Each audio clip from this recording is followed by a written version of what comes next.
what I love about the show is exactly what you said. It isn't black and white, and it could be.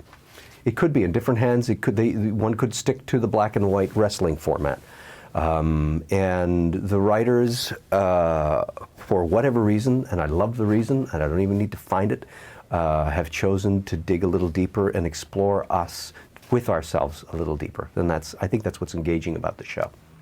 Some good qualities that Conrad has. Conrad believes that whatever he does will be to the betterment of the community around him. Now, he has to be at the top of that community, but that's what he believes. Now, it's tough to see that as something that's great, but he won't harm you unless he senses a threat, a clear threat, as opposed to a discomfort. Victoria is different in that way, perhaps. And if you play on the playing field with Conrad, he will let you know what playing field you're on. If you don't want to play, fine, go away. It's all fine. We don't need to, battle this out. But if you're on my playing field, get ready. Dethroned, yes. And I would bet that on some level, it's a pleasure for him to step off of that throne. On some level, of course, it's a relinquishing, an abdicating, of the throne. But he can go on to do other things now. And that's what he will always do. That's what he's always done. He's a person who takes a situation and makes the best out of it for him and the environment he finds himself in. As much as he can, yes.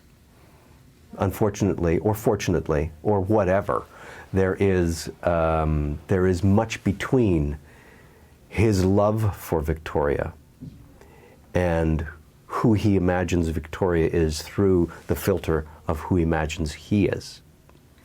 So it's very hard to get at that, and I don't know that either character will ever achieve their ecstasy in pure love, but he believes that on some level he did love her and there is value in their relationship.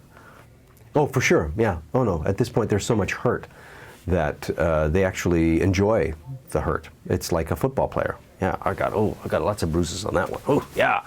I mean, there's an enjoyment of the battle.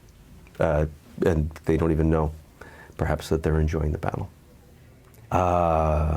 No, I can't give you any teasers because it's not that I can't, it's just that I wouldn't want to lessen the experience of watching the show. And I think if I started telling you what was going to happen in your life, you'd kind of focus on that and miss everything else. So I think it's best if I just tell you that there's going to be more, wider, and deeper experiences for people who are watching the show. Completely. Conrad, yes, Conrad will always, even if it appears he's not pulling a string, he's actually working on how to pull the next string. That's what he's wired to do. And I imagine that he would have a much better life if he'd stopped doing that, but I don't think he's going to do that anytime soon.